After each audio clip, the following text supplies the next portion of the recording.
Hello students. Practical demonstration session classes के पिछले कुछ वीडियोस में हमने देखा कि हम डॉक्यूमेंट कैसे क्रिएट कर सकते हैं और हम कैसे इंटरफेसिंग करते हैं। ओके, फोल्डर्स कैसे क्रिएट कर सकते हैं, विंडोज़ एक्सप्लोरर कैसे ओपन कर सकते हैं। नाउ लास्ट क्लास में जैसा मैंने आपको बताया कि माइक्रोसॉफ्ट वर्ड कि अगर ट्यूटोरियल के लिए आपको जाना है तो आप देख सकते हैं, मेरा लिंक है यहाँ पे।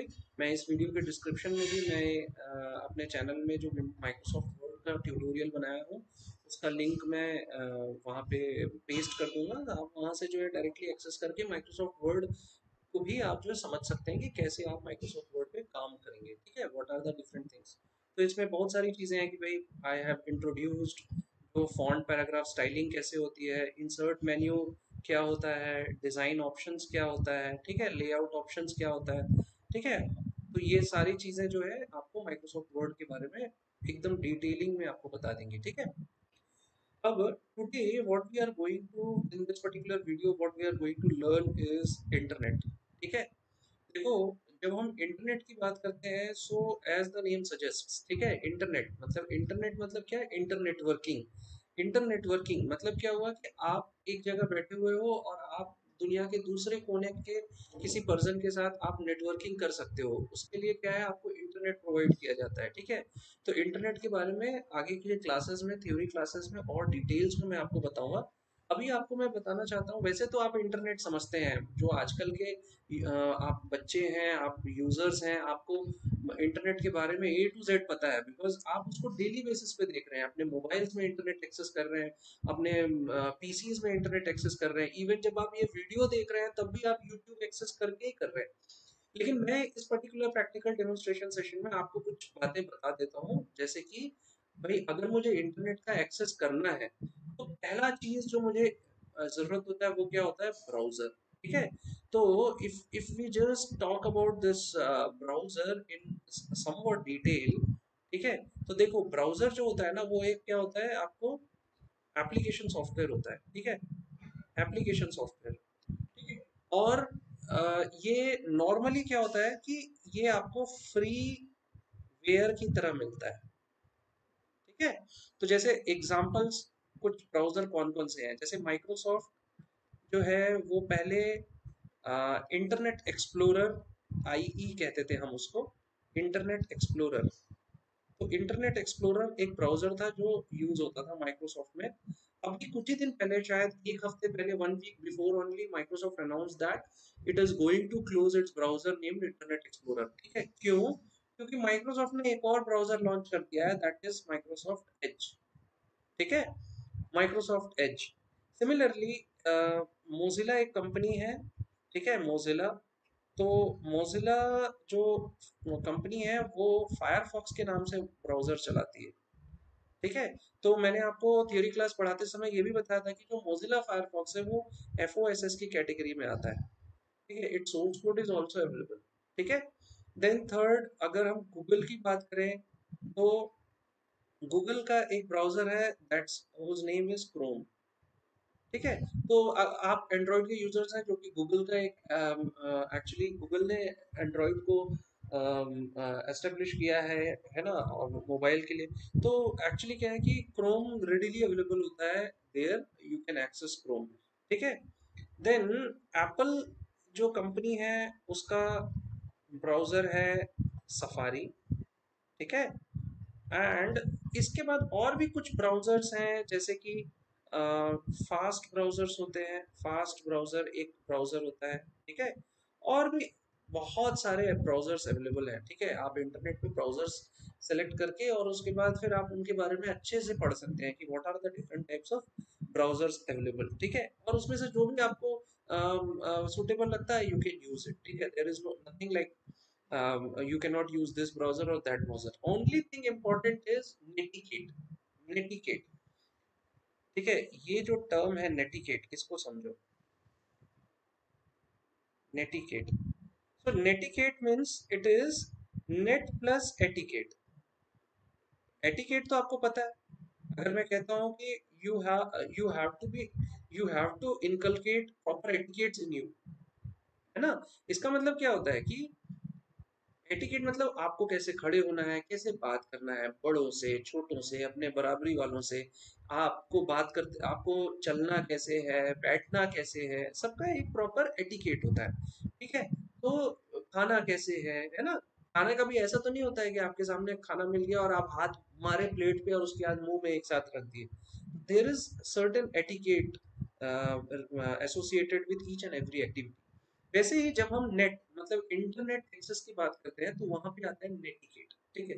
नेटिकेट मतलब इंटरनेट एक्सेस हमें करना है तो नेटिकेट में बहुत सारी चीजें आती है, जैसे कि मैं आपको बताता हूँ, लेट्स टॉक अबाउट नेटिकेट,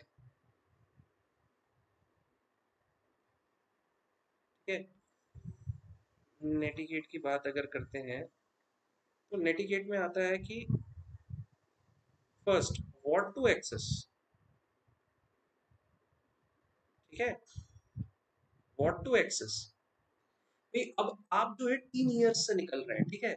आपको क्या है ना, हर चीज एक्सेस करने का मन करता है, बट ऐसा नहीं करना है हमें, ठीक है। हमें जो रेलेवेंट मटेरियल है वो एक्सेस करना है, ठीक है। तो व्हाट टू एक्सेस, ठीक है। सेकंड होता है कि हाउ टू एक्सेस।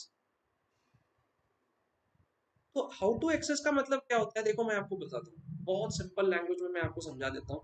आप क्या करते हो, इंटरनेट से गाने डाउनलोड करते हो, इंटरनेट से मूवी डाउनलोड करते हो, इंटरनेट से लेट अस सपोज ऐसे ही मतलब अदर एक्टिविटीज हो सकता है भाई, आप कुछ वॉलपेपर्स डाउनलोड करते होगे, जो कि क्या है इसमें कुछ होते हैं, जैसे मैं प्रोप्राइटरी और फ्रीवेयर बताया ना, वो प्रोप्राइटरी फ्रीवेयर जो होता है ना वो इन मटेरियल्स में भी होता है, कि भाई आप अगर कोई मूवी है जो आपको किसी ने अपलोड कर दिया और आप डाउनलोड कर रहे हो, so it is actually illegal, ठीक है। Illegal distribution of a film, ठीक है। तो इलीगल डिस्ट्रीब्यूशन ऑफ फिल्म में don't try to involve yourself. ये एक नेटिकेट है जो आपको actually you you have to inculcate in yourself, ठीक है। भाई you are a good user, you will be called the entrepreneurs of tomorrow, है ना, you will be representing your nation।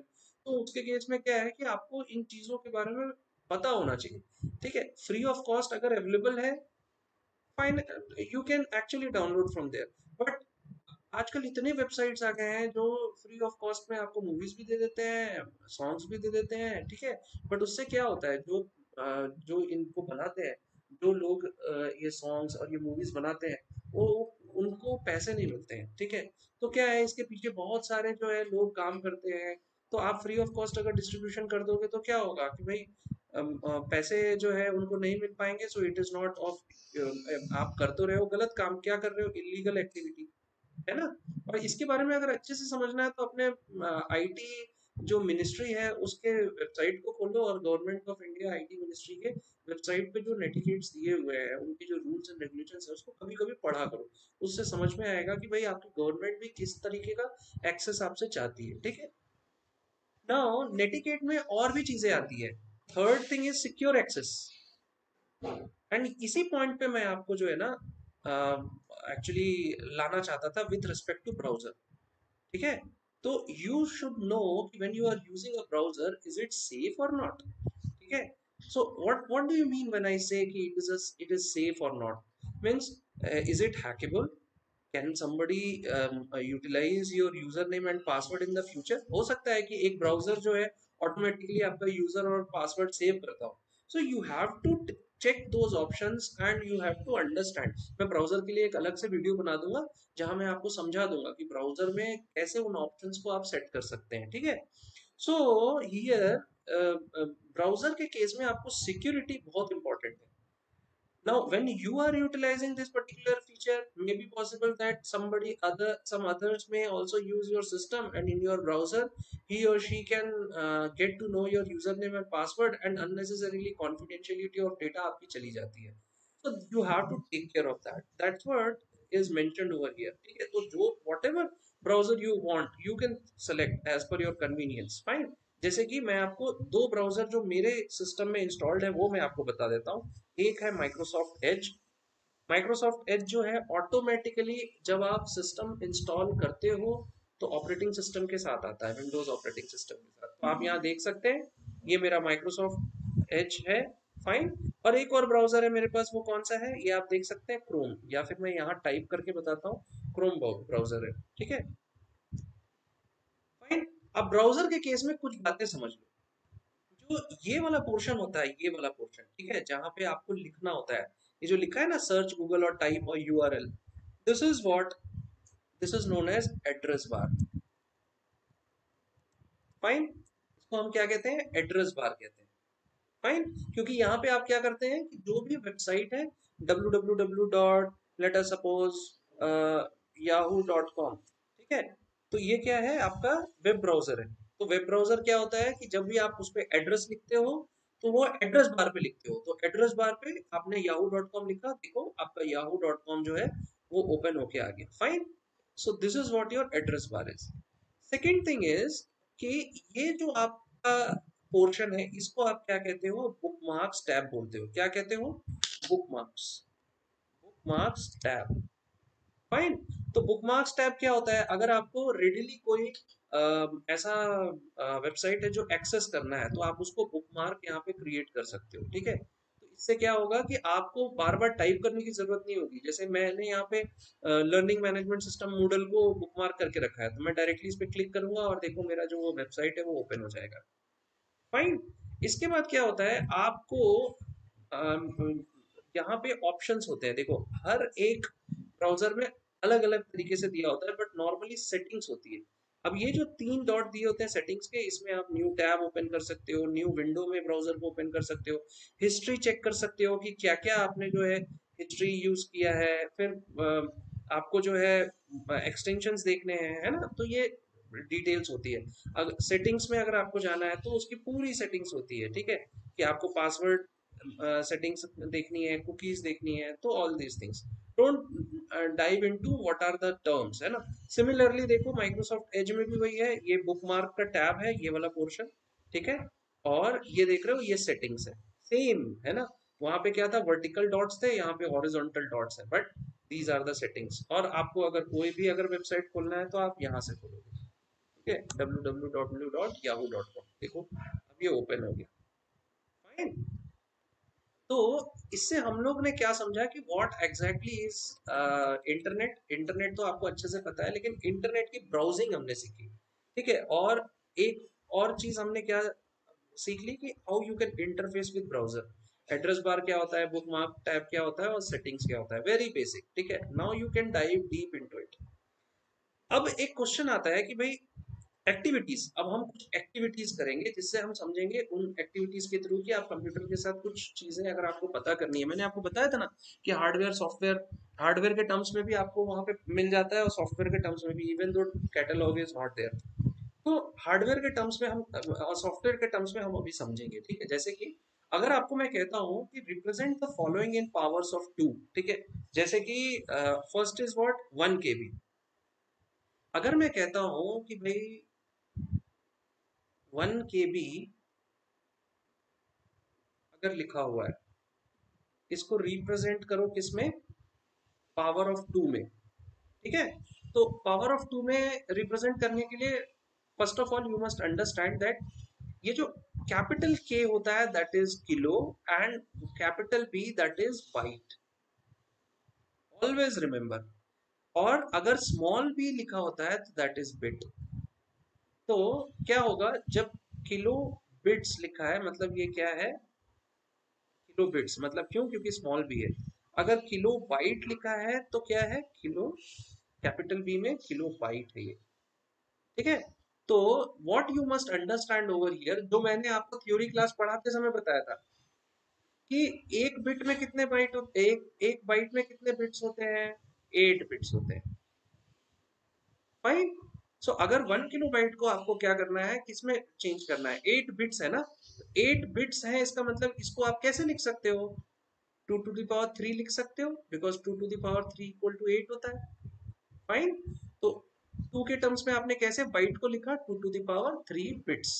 वैसे ही अगर हम 1 KB की बात करते हैं, so how you can write 1 KB, you can write 1 KB as how much, तो 1 KB मीन्स 1024 बाइट। मैंने आपको बताया था जब पढ़ा रहा था मैं थ्योरी क्लास में मेमोरी के यूनिट्स।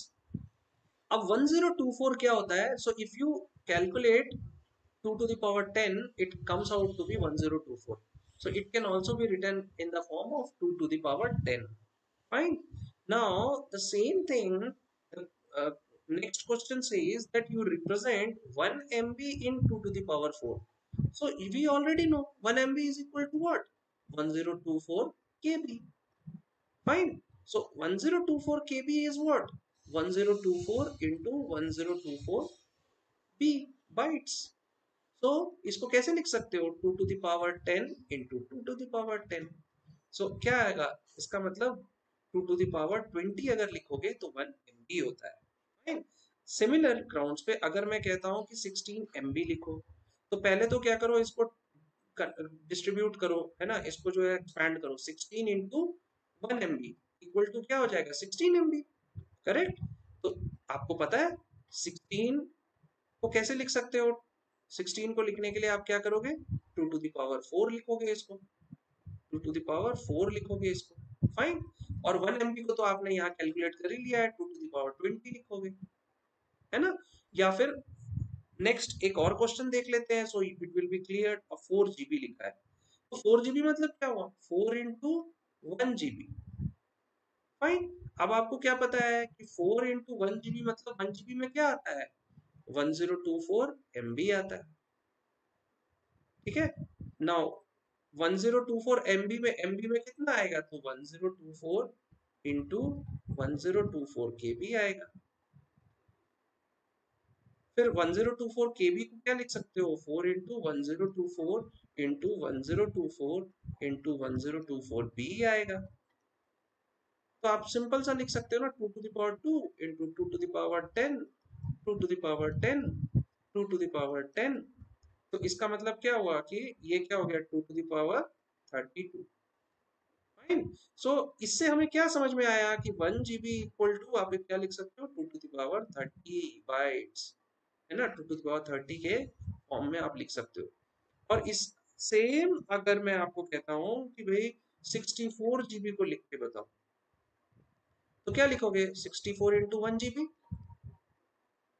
तो 64 क्या हो जाएगा? 2 to the power 6 into 1 GB क्या होता है? 2 to the power 30 bytes. Bytes में कन्वर्ट होता है. 2 टू द पावर 36 हो गया. नाउ क्यों ये 36 क्यों हुआ? क्योंकि मुझे पता है कि सर्ट हमने पढ़ा है, तो उसमें क्या पढ़ा है कि जो मल्टीप्लिकेशन में होता है, सेम अगर बेस होते हैं, जो कि बेस आपका 2 है यहाँ सेम, तो एक्सपोनेंट्स क्या होते हैं? ऐड हो जाते हैं. यहाँ पे दो बातें आपको बहुत अच्छे से समझनी है. ठीक है. तो पहली बात क्या है?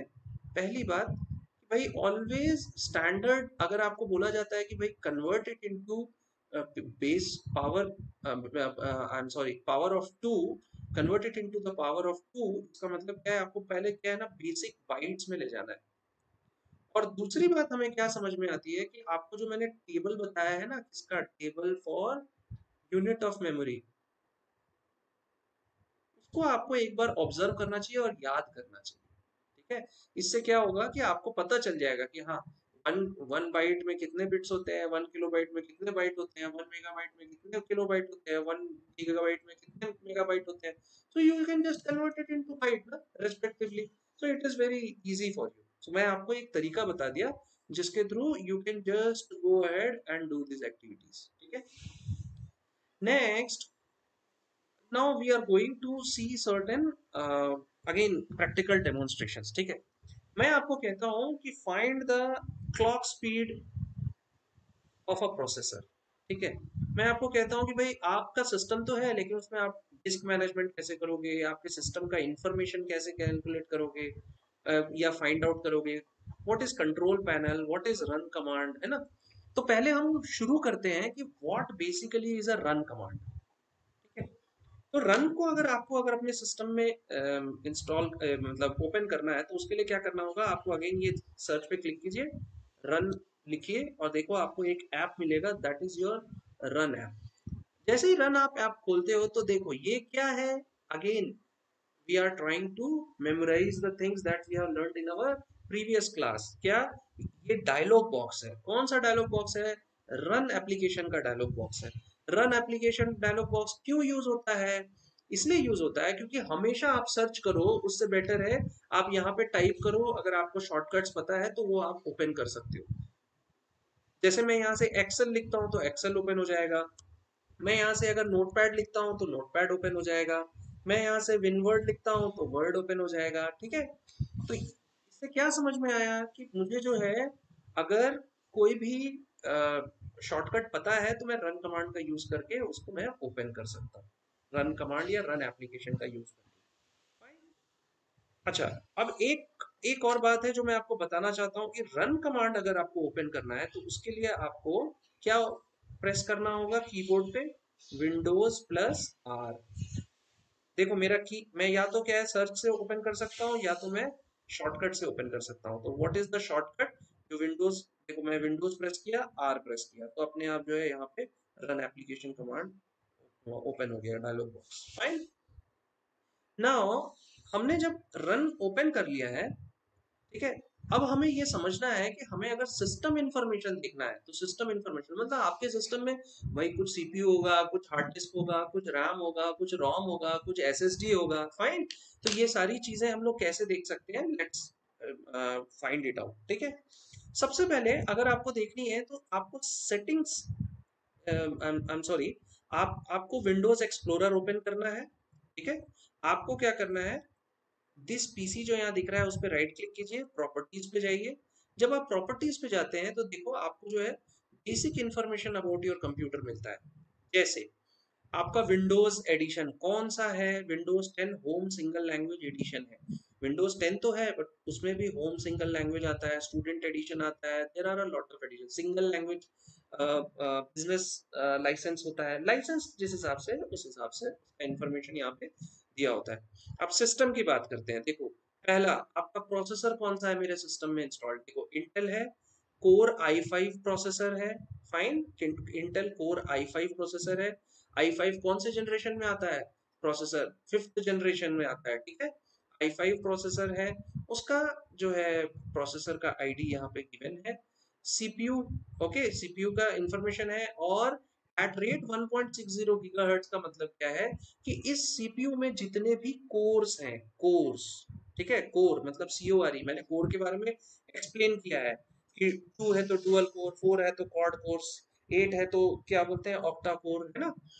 तो ये 1.6 गीगाहर्ट्ज मतलब क्या है कि हर एक कोर की जो स्पीड है वो 1.60 गीगाहर्ट्ज है। ठीक है, एंड इट हर एक कोर की, इसका मतलब क्या है कि अगर आपके सिस्टम में दो कोर है तो क्या होगा कि अलग अलग कोर, जो दो अलग अलग कोर हैं दोनों 1.6 गीगाहर्ट्ज सपोर्ट करेंगे at clock frequency of 2.11 gigahertz. ठीक है, तो इसका मतलब क्या होता है, यू सी, कि अगर आपको कोई कहता है क्लॉक स्पीड पता करना है तो your clock speed is directly proportional two processor speed. Clock speed जितना अच्छा होगा उतना प्रोसेसर स्पीड बड़ा अच्छा होगा। ठीक है, तो ये प्रोसेसर से आप यहाँ से पता कर सकते हैं।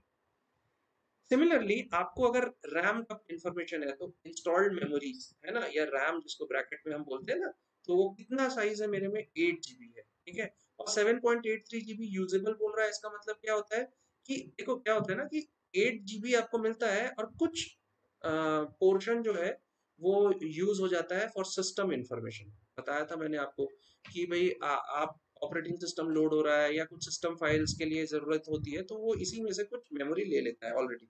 आप उस पे, अगर आप सिस्टम वाले पार्ट पे वर्क करोगे तो सिस्टम करप्ट कर दोगे, है ना, तो आपको अलग से उसमें से 8 GB में से कुछ पोर्शन अलग ले लिया जाता है और आपको 7.83 GB यूजेबल मिलता है। ठीक है, अब सिस्टम टाइप, इसमें ऑपरेटिंग सिस्टम कौन सा है, तो 64 बिट ऑपरेटिंग सिस्टम है, पहले 32 बिट ऑपरेटिंग सिस्टम आता था। मैंने आपको इसके बारे में बहुत डिटेल में डिस्क्रिप्शन दिया था जब मैं आपको माइक्रो प्रोसेसर्स के बारे में पढ़ा रहा था कि भाई 4 बिट से स्टार्ट हुआ, फिर धीरे धीरे बढ़ा, 8 बिट हुआ, 16 बिट हुआ, 32 बिट हुआ, अभी 64 बिट चल रहा है, बिकॉज 64 बिट को हम सपोर्ट कर पा रहे हैं। ठीक है, आपका जो आर्किटेक्चर है वो सपोर्ट कर पा रहा है। ठीक है, तो 64 बिट है, और on the basis of that it is also known as x64 based processor. ठीक है, now pen and touch option is it available? So no pen and touch मतलब क्या है, आपका मेरा जो ये लैपटॉप है वो टच स्क्रीन बेस्ड नहीं है। ठीक है, कई बार क्या होता है टैबलेट होते हैं तो उसमें क्या होता है कि लैपटॉप जो होता है वो टच स्क्रीन बेस्ड, आपको पता चल, आप टच स्क्रीन बेस्ड मिलता है, आप उसमें टच करके कर सकते हो। ठीक है, जो आपको अभी मैं पढ़ा रहा हूँ वो स्क्रीन पे टच करके नहीं पढ़ा रहा हूँ, अलग से सिस्टम लेके पढ़ा रहा हूँ। ठीक है, अलग से एक मेरे पास पेन टैबलेट है उस पे पढ़ा रहा हूँ। अब ये कंप्यूटर नेम, ठीक है, बेसिक नेम क्या है, आप इस नेम को चेंज कर सकते हो, ठीक है। कंप्यूटर नेम यहाँ पे कुछ नेम दिया हुआ है, कंप्यूटर नेम यहाँ पे फुल कंप्यूटर नेम है। डिस्क्रिप्शन, तो अगर आपको चेंज करना है आप चेंज सेटिंग पे क्लिक करो, और यहाँ पे अगर आपको computer name, computer description, hardware का detail and everything you want to know, you can actually know from this particular dialogue box. यहाँ विंडोज एक्टिवेशन का इंफॉर्मेशन होता है, ठीक है। कई बार होता है कि भाई आपको विंडोज एक्टिवेट तो हो गया, आपको लाइसेंस नहीं पता है। हो सकता है नेक्स्ट टाइम आप जो है विंडोज इंस्टॉल कर रहे हो, आपको लाइसेंस की जरूरत पड़े, क्योंकि ये लाइसेंस्ड वर्जन है ना। तो नेक्स्ट टाइम आपको इंस्टॉल करना है तो आप थोड़ी बोलोगे दुकान वाले को भाई वो इसी चीज का 1000-1200 रुपए ले लेगा, आप अपने से इंस्टॉल करो। तो उसके लिए क्या करोगे, इंटरनेट से ओएस को डाउनलोड कर लोगे विंडोज की वेबसाइट से, और उसके बाद क्या है, आपको प्रोडक्ट आईडी की जरूरत पड़ती है, ये जो यहाँ प्रोडक्ट आईडी दिया हुआ है, तो ये प्रोडक्ट आईडी को आप नोट करके कहीं रख सकते हो, ठीक है। तो यही आपका लाइसेंस होता है, फाइन। इसी लाइसेंस के बेसिस पे आपका विंडोज एक्टिवेट होता है, ठीक है। इसके बाद आपके पास डिवाइस मैनेजर आता है, ठीक है। डिवाइस मैनेजर का मतलब क्या होता है कि अब एक आता है ना कि भाई आपको मैंने डिवाइस ड्राइवर पढ़ाया था, सॉफ्टवेयर जब पढ़ा रहा था कि अलग अलग डिवाइसेस के अपने अपने एप्लीकेशन ड्राइवर्स होते हैं, ड्राइवर सॉफ्टवेयर होते हैं जो उनको हेल्प करते हैं रन करने के लिए। तो देखो डिवाइस मैनेजर में आपको वो सारे सॉफ्टवेयर यहाँ पे दिखेंगे, कौन कौन से हैं, देखो device drivers, audio and input, ठीक है। तो headphone, microphone, speaker, stereo mix, सबका डिवाइस ड्राइवर अवेलेबल है। बैटरीज, ठीक है, तो उसका डिवाइस ड्राइवर अवेलेबल है। ब्लूटूथ, ब्लूटूथ के device driver available, drivers available है, ठीक है। कैमरास, तो कैमरा के लिए जो HP true vision HD camera device driver available है। कंप्यूटर, कंप्यूटर का डिवाइस ड्राइवर अवेलेबल है। डिस्क ड्राइव, कौन कौन सा डिस्क ड्राइव सपोर्ट कर रहा है, ठीक है। तो जो ये डिस्क ड्राइव का मतलब क्या होता है, ये आपका सेकेंडरी स्टोरेज है, ठीक है। तो सेकेंडरी स्टोरेज जो लगा है उसका स्पेसिफिकेशन यहाँ पे अवेलेबल है। डिस्प्ले अडेप्टर, तो देखो उसके लिए इंटेल यूएसडी ग्राफिक्स का डिवाइस ड्राइवर इंस्टॉल्ड है, फाइन। सिमिलरली आपके पास फर्मवेयर, ह्यूमन इंटरफेस, कीबोर्ड है ना, देखो कीबोर्ड का डिवाइस ड्राइवर यहाँ पे इंस्टॉल्ड है। माउस का डिवाइस ड्राइवर यहाँ पे इंस्टॉल्ड है, ठीक है।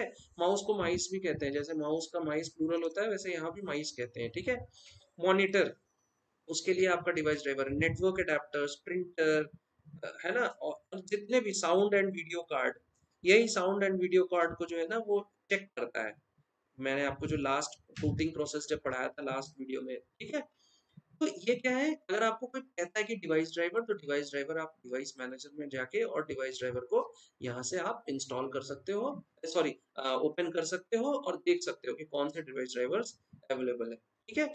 इसके बाद क्या होता है, आपको सिस्टम प्रोटेक्शन की मैंने बात बताई थी, भाई सिस्टम प्रोटेक्शन होना बहुत जरूरी है। क्या मतलब होता है सिस्टम प्रोटेक्शन का, कि आपका सिस्टम जो है उसके डिफरेंट अवेलेबल ड्राइव्स जो हैं उसकी प्रोटेक्शन ऑफ है कि ऑन है। तो देखो बाय डिफॉल्ट आपकी जो सी ड्राइव है जिसमें सिस्टम फाइल्स हैं, ऑपरेटिंग सिस्टम के फाइल्स है, उसकी प्रोटेक्शन ऑन है और बाकी की प्रोटेक्शन ऑफ है, and it is also not required. अगर आपको चाहिए तो आप बाकी की भी ऑन करके रख सकते हो, ठीक है।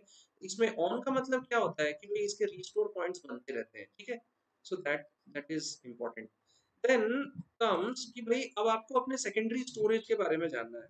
सो सेकेंडरी स्टोरेज के बारे में जानने के लिए आप क्या कर सकते हैं, आप अगेन सर्च में जाइए, आप वहां पे डिस्क मैनेजमेंट खोलिए, create and format disk, hard disk partitions पे क्लिक कीजिए। यहाँ पे आपको पूरा इंफॉर्मेशन आ जाएगा कि आपकी जो डिस्क है उसका पार्टीशन नंबर के साथ में ईच एंड एवरी इंफॉर्मेशन आ जाएगा, कितना कैपेसिटी है, कितना फ्री स्पेस है, कितना यूटिलाइजेशन हो रहा है ना, कितना पोर्शन हेल्दी पार्टीशन में गया है, फाइन। तो आप देख सकते हैं इसके बारे में पूरा इंफॉर्मेशन आपको जो है यहाँ पे दिया होगा।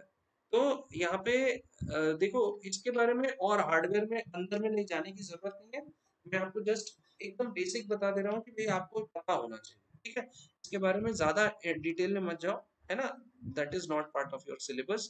एंड अगर और डिटेल में आपको बताना होगा कैसे फॉर्मेटिंग करते हैं, कैसे आपको जो है डिवाइसेस को अगर मतलब फ्रेगमेंटेशन और डीफ्रेगमेंटेशन करना है, वो सब मैं आपको अलग से वीडियो बना के बता दूंगा। मान लो जैसे ये डी ड्राइव है, मैं यहाँ से डायरेक्टली इसको फॉर्मेट कर सकता हूँ, ठीक है।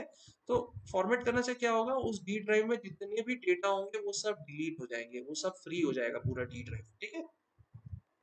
अब इसके बाद आता है कि भाई एक और ऑप्शन होता है जिसके थ्रू आप अपने सिस्टम में अपने सिस्टम के इंफॉर्मेशन को देख सकते हैं। तो कौन सा ऑप्शन होता है, तो आप रन एप्लीकेशन खोलिए, इसमें लिखिए DXDIAG, फाइन, DXDIAG, और ओके पे जब आप प्रेस करते हैं तो आपको अभी ओपन हो रहा है, ओके।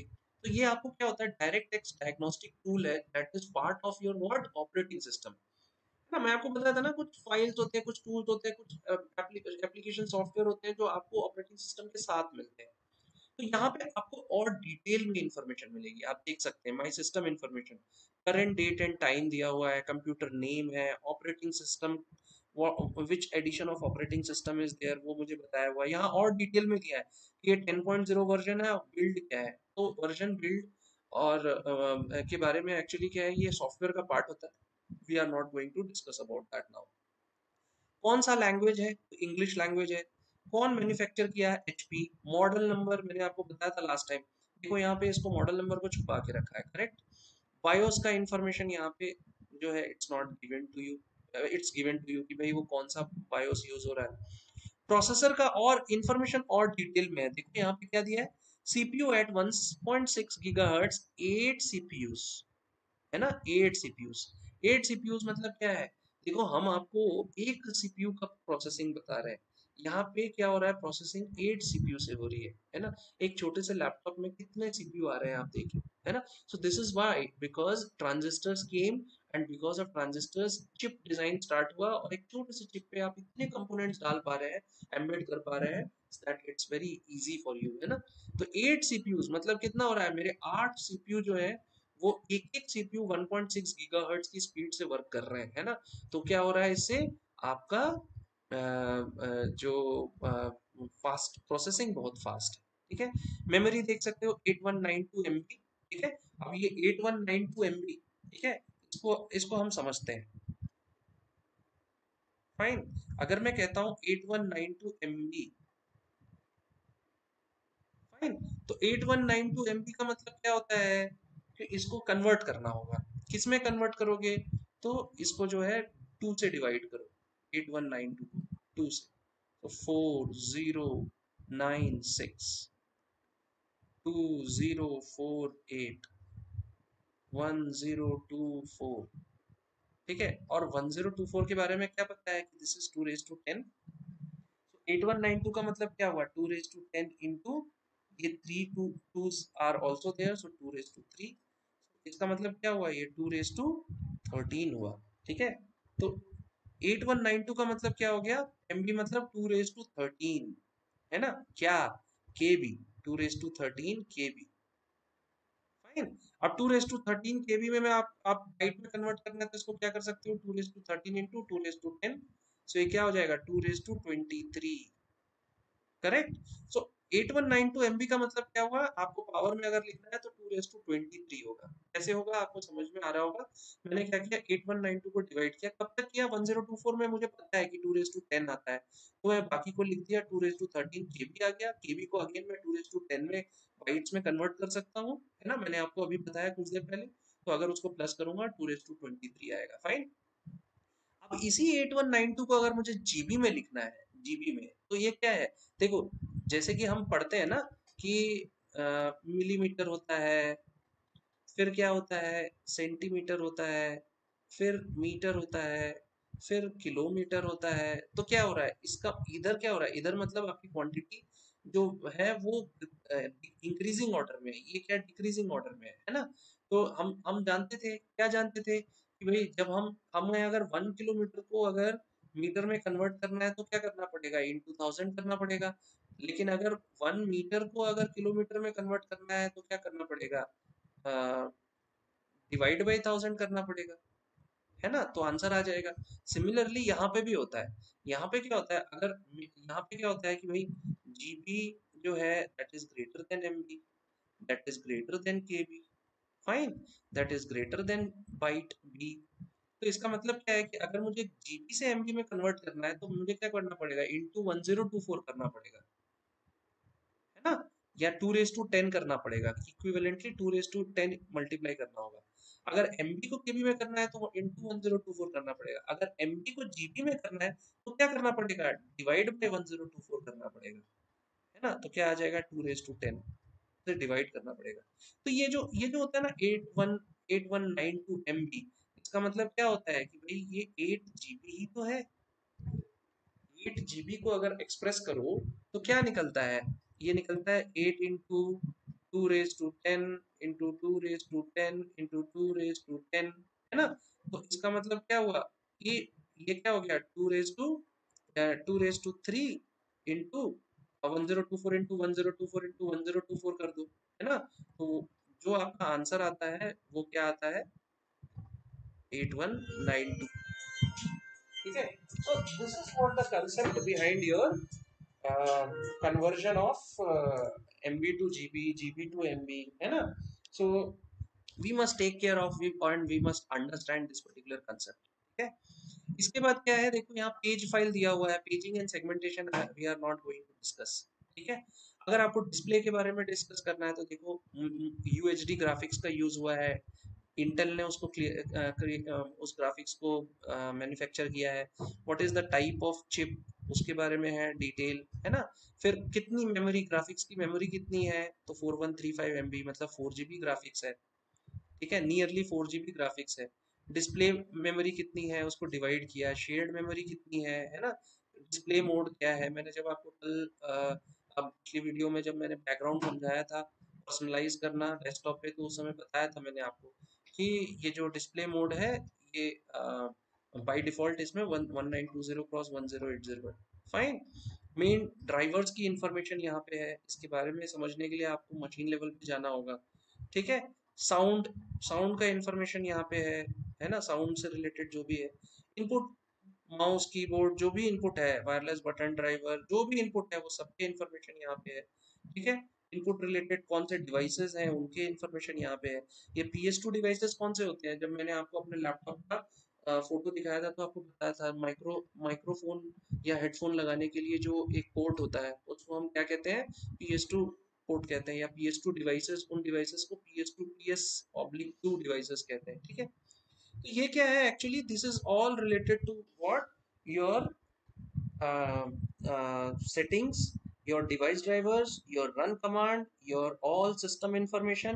अब एक इंपॉर्टेंट चीज रह गई, उसको हम क्या कहते हैं, टास्क मैनेजर,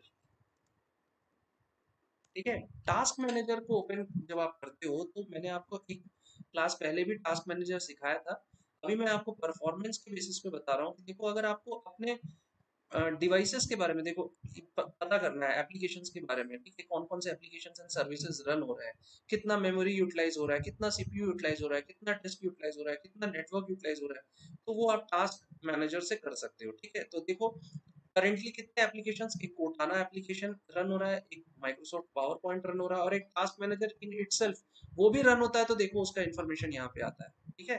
तो this is an application. Background processes देखो किसके, एक्रोबैट वगैरह के बहुत सारे बैकग्राउंड प्रोसेसेस रन हो रहे हैं देखो, ठीक है। इसको और अच्छे से समझना है तो परफॉर्मेंस बेसिस पे समझ सकते हो। देखो अभी क्या हो रहा है कि यहाँ पे आप स्पीड, क्लॉक स्पीड की बात किए थे ना, देखो यहाँ पे देखो 2.97 वेरी कर रहा है ना, तो अप्रोक्सीमेटली 2.61 दिया हुआ था मेरे केस में, है ना। और यहाँ पे क्या है, थोड़ा बहुत ऊपर नीचे करके प्रोसेसर की स्पीड, सीपीयू जो है वो किस स्पीड से जो है यहाँ पे, तो बेस स्पीड 2.1 गीगाहर्ट्ज है। बेस स्पीड से देखो कुछ जो है प्रोसेसिंग आपको जो है एक्स्ट्रा भी मिलती है, कुछ उसको स्पीड कुछ बढ़ती है घटती है ना। ये बेस स्पीड होता है, मतलब क्या होगा कि मिनिमम आपको 2.1 गीगाहर्ट्ज तो मिलेगा, उससे नीचे नहीं जाएगा, ठीक है ना।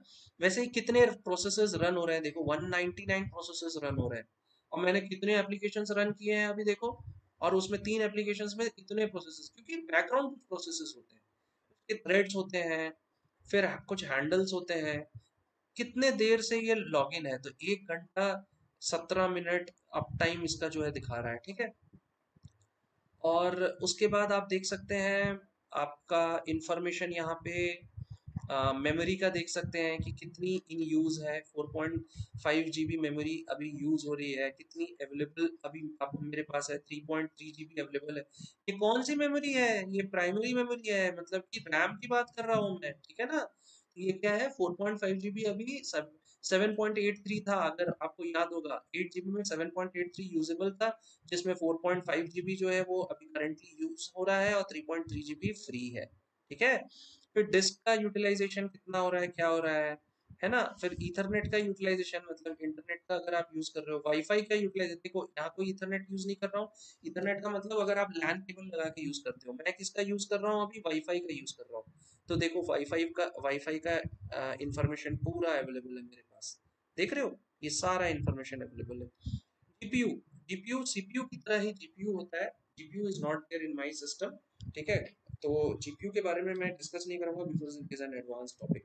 फाइन। ऐप हिस्ट्री देख सकते हो कि मैंने इन द पास्ट कौन कौन से ऐप रन किए हैं, ठीक है, और उसने कितना सीपीयू टाइम लिया, क्या, उसका सारा इंफॉर्मेशन यहाँ होगा। अगर आप स्टार्ट करते हो तो सबसे पहले क्या क्या स्टार्ट होता है वो यहाँ पे दिया हुआ है, जैसे कि कोटाना बाय डिफॉल्ट स्टार्ट होता है। अगर मुझे चाहिए कि मैं इसको डिसेबल कर दूं, मतलब जब आपका बूटिंग हो जाता है तो इसमें जितने ज्यादा प्रोसेसेस होंगे ना बेटा, जितने भी इसमें एप्लीकेशंस होंगे, उतना आपका बूट टाइम ना लेस हो जाएगा, स्लो हो जाएगा, इसलिए इसको कम से कम रखना चाहिए। जैसे कोटाना मुझे नहीं चाहिए, मैं इसको डिसेबल कर देता हूँ। तो क्या होगा, कोटाना अब नेक्स्ट टाइम स्टार्ट नहीं होगा जब भी मैं अपना सिस्टम स्टार्ट करूंगा, ठीक है। वैसे ही आप किसी को भी डिसेबल कर सकते हो, जो भी आपको जरूरत है। स्काइप है, स्काइप को डिसेबल इनेबल कर सकते हो, ठीक है। यूजर्स का डिटेल आता है, अदर डिटेल्स आते हैं जो प्रोसेसेस से रिलेटेड है। These are the services. देखो बैकग्राउंड में ये सारे सर्विसेज चलते हैं आपके एक ऑपरेटिंग सिस्टम में।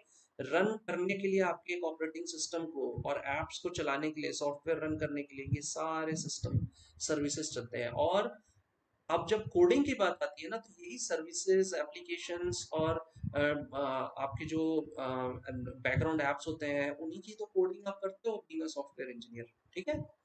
So with this I am completing your chapter number 1, okay. And अब हम लोग नया चैप्टर स्टार्ट करेंगे from tomorrow onwards, chapter number 2। And वो और भी बहुत ज्यादा एडवेंचरस है, बहुत ज्यादा इंटरेस्टिंग चैप्टर है, बहुत मजा आने वाला है, बिकॉज कुछ न्यूमेरिकल्स भी आएंगे वहाँ पे, ठीक है। So till then, thank you very much for listening to me, have a nice day.